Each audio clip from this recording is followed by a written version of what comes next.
Hello, me lovelies. Well, in this video, I'd like to comment on the absolutely riveting and fascinating podcast on Decca Heggie's, what's it called? The original All or Nothing podcast? Because there's loads there called All or Nothing, isn't it, out there? Now, it was between Shaun Attwood of the True Crime podcast and Darren G. Choose a Life, Not a Knife, L5 Alive. The gangster from Liverpool. Now, people know my views on what's termed as being a gangster in Britain. I mean, the Americans must wet themselves, and so must the Italians, when they see what actually is called a gangster in this country. Anyway, moving on from that. First of all, Decca Heggie, is he any good as a podcast? Because I like to give my opinion on how good podcasts are. These, Bad Boys Made Good, ex-cons and whatever. Because there's loads of them popping up. They're everywhere, aren't they? As I've said before, you'd open a cupboard and a box full of ex-con podcasters falls out on top of you. There's that many of them now. And only very few of them are any good. The vast majority are absolutely hopeless as podcasts, and it's going to get to the point where they're going to be struggling because it's getting boring seeing the same guests being passed from one podcast to another, telling you exactly the same thing they said on a previous podcast. They're going to dry up sooner or later and really, really struggle to get information, to get people to interview. But that time will eventually arise. But Decca is actually a talented podcaster. He is very talented, actually.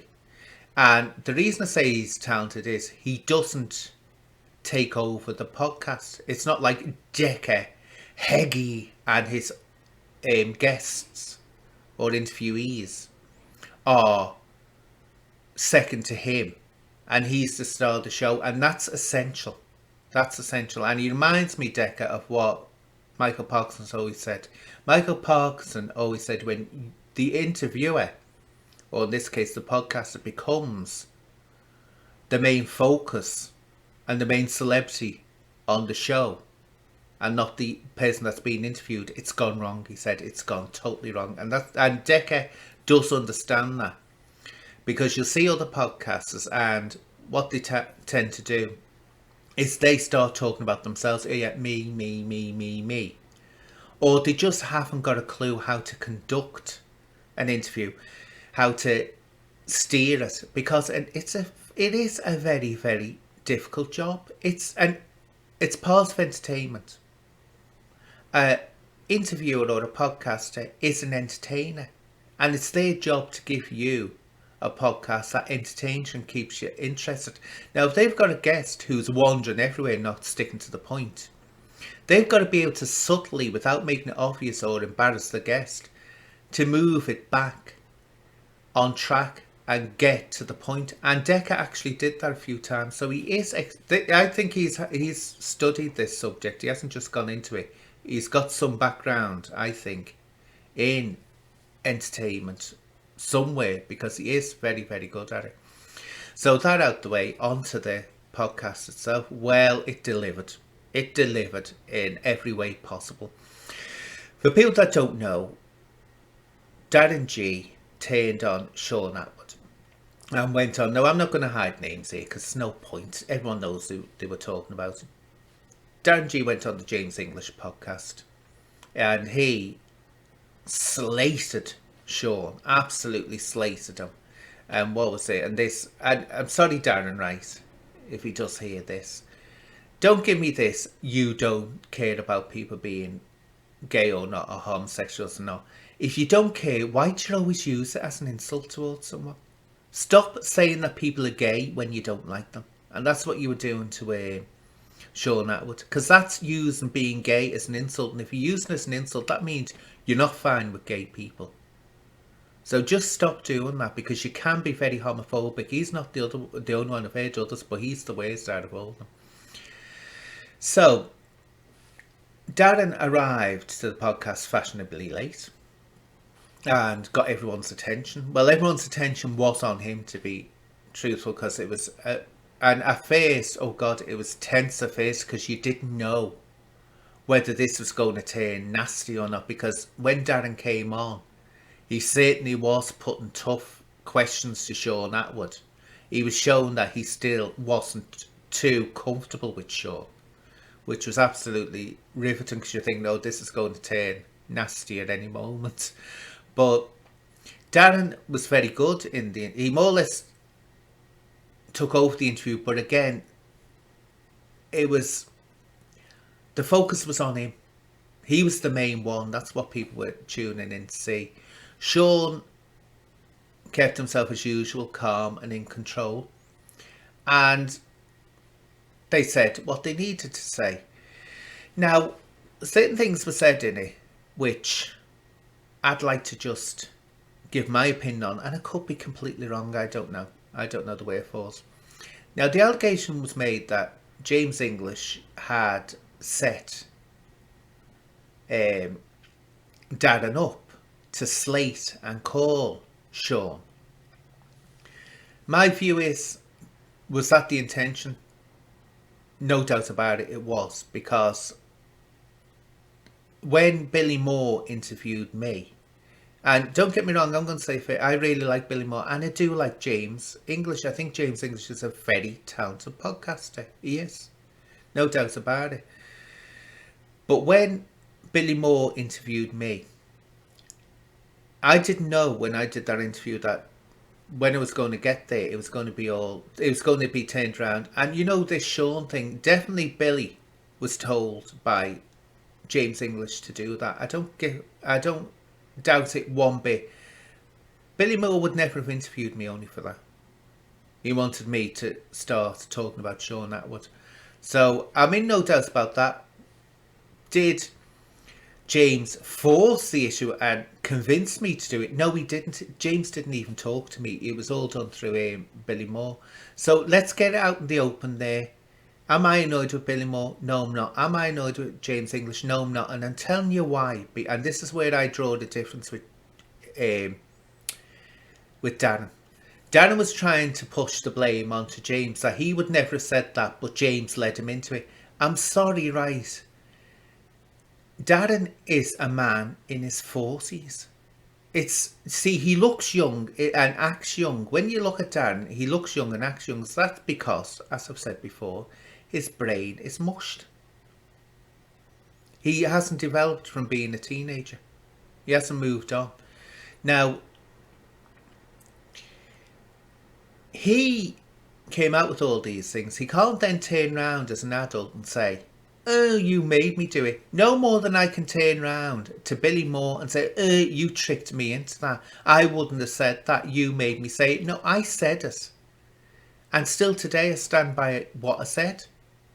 I'm an adult. It's my decision. So, Darren, stop blaming James for that. You went in there. You were the ones that said those things. He didn't hand you a script and tell you what to say. So let's do that. Was James wrong in doing that? Well, James, at the time, it depends on what James' motivation was. Was it to bring down Shaun Attwood? I think it was. Because this is where I also drew a line from people. Is my concern was that Shaun Attwood was going into schools and he was putting on his podcast the most disgusting, most vulgar, disturbing material. And I thought, if school kids are going on to that, they're going to end up with this thing he was doing with Ron Swanson. They're going to go on. That's literally giving details of how to get onto the dark web, which you don't want to be given to them. And also all this disgusting stuff, the Jeanette Archers and the John Wedges and the Wilfred ones, which was just too much graphic. And I thought, he doesn't belong in schools. But as for Shaun Attwood being destroyed and taken down, I never bought into that. And that's why I started talking to Shaun again. And why the two of us made up with each other. Because I could see he was being attacked and pulled down. And that's wrong. Was James English doing that? I think he was, yeah. Now, Marvin was cited as well, Marvin Habers, and that podcast Shaun did with Marvin. Now, I don't know whether James English was behind that. I don't know. But all that I do know is, if I remember rightly, it wasn't that Marvin, when he did that, was getting accused of bringing Shaun down. He was getting accused of pulling a fast one to try and get Shaun off the hook. And that's what it looked like at the time. It's all like, oh, Shaun Attwood exposed and all that. And as we all know, it came in 3 editions and it was just blah, blah. It was a load of rubbish. It just didn't expose anything, expose nothing. And then right at the end, Marvin and the Payson, and I've said it before and I'll say it again, Marvin may be it's getting out there and doing work in the community which he wants to focus on and not get distracted by arguments or rows, which is going to destroy your chances of getting into youth clubs and getting into schools, Marvin, if you do that. But as a podcaster, I've said it before, Marvin Habers is one of the worst out there. He's got no skills whatever. He's got not one tad of skills of being a podcaster. He's awful. But he's doing good work. He is actually getting out there and doing things. Now, at the end, the two of them said, oh yeah, shook hands with Shaun, and let's move on with this. So how that was Marvin working with James English to bring Shaun down, I don't know. But where Shaun was upset, and I can understand being upset, was that Marvin was questioning and has gone on to say that Shaun's claims of being in prison and how long he was in prison, all this was lies. And he didn't believe a word of it. Shaun was upset by that, and I can understand that because, I'm sorry, it's well documented. I never ever questioned, when I was criticising Shaun and his guests, I never once questioned his history as he presented it. The documentation's out there. What he's telling you when he was in prison and all this, it's there. He might embellish a few little things, but you know, that's as I say, a podcaster is an entertainer. They're supposed to entertain you. So they embellish something, that's what they're going to do, aren't they? Anyway, it went on and it got, as I say, very interesting. And the upshot was that Darren and Shaun have agreed to make amends with each other. Actually, it wasn't Shaun that had fallen out with Darren. It was Darren who had fallen out with Shaun. But what I found concerning, and was in the back of my mind watching it, Darren turned around and explained that the only reason he suggested to Decca Heggie that they should do this is that it was basically to flick the bird to James English. Now that doesn't bode well because, look, we've all seen what Darren could be like. He could next week turn on Shaun. As I say, I have a lot of sympathy with Darren in the way that he's got mental health issues, serious mental health issues. And can he control himself? I don't think he can. Is he a lost cause as in going in? Look, he'll not be allowed in schools. He'll not be allowed into youth centres. I'm sorry, he won't. He won't. I know that for a fact because of his history and because of his volatile nature.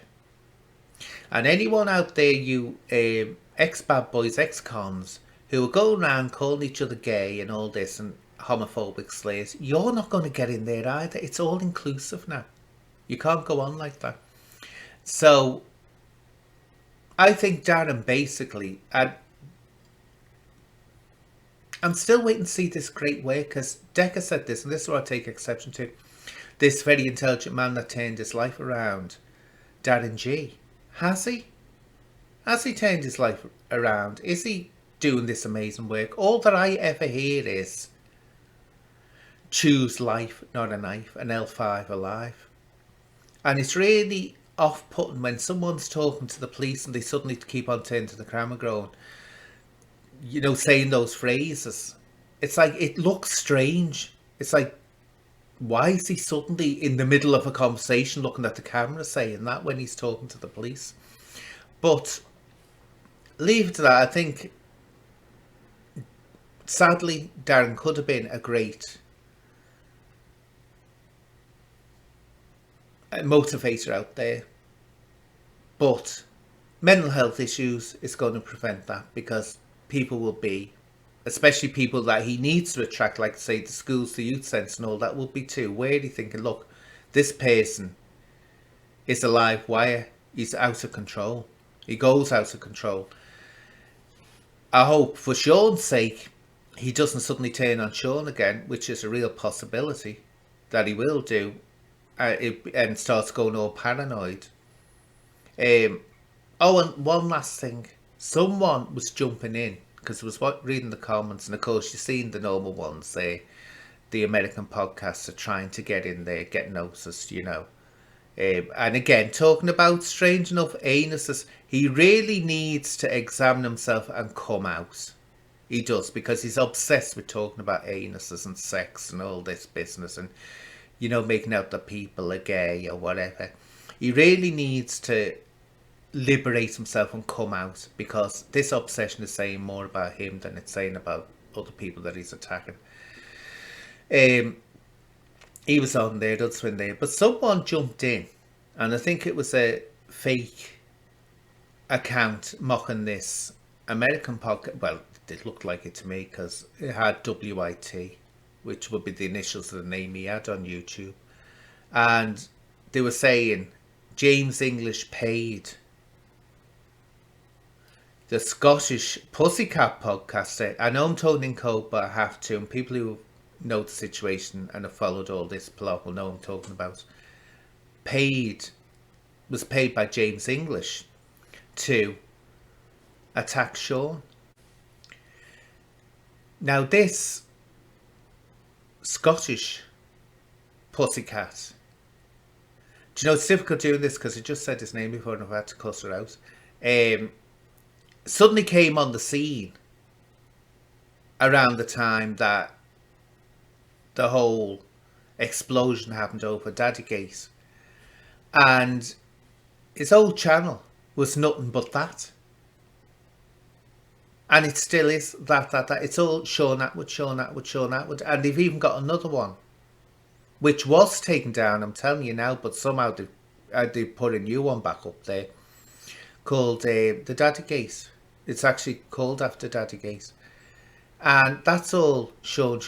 This Scottish Pussycat is investing a hell of a lot of time and energy into doing attacking Shaun Attwood, and I just wonder, because this is another thing that I've got to say, right? A hell of a lot of people that were attacking me and attacking Shaun were Scottish.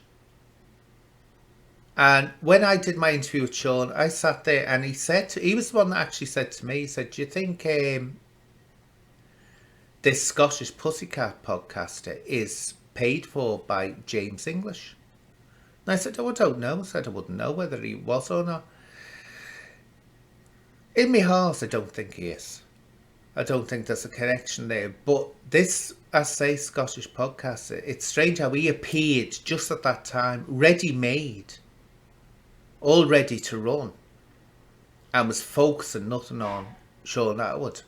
And I say there is a hell of a lot of Scottish trolls that come at you. Sorry about that. Pooch is wanting me attention, so I'll have to end this now. Do you hear him? Please give me attention. Come down here. I want your attention. Love me, love me, love me. And I'll get down there, stroke him, and then he'll ignore me. But anyway, I say it was a fascinating podcast. I think Decca Heggie really is one of the most talented out there. There's other James English is very talented as well. Let's not miss that out. He is talented as a podcaster, extremely talented. So I'll put a link below to it. Watch it. Absolutely fascinating. I hope it goes well for Darren and Shaun. I really do. But I'll leave that, my lovelies. Bye bye for now.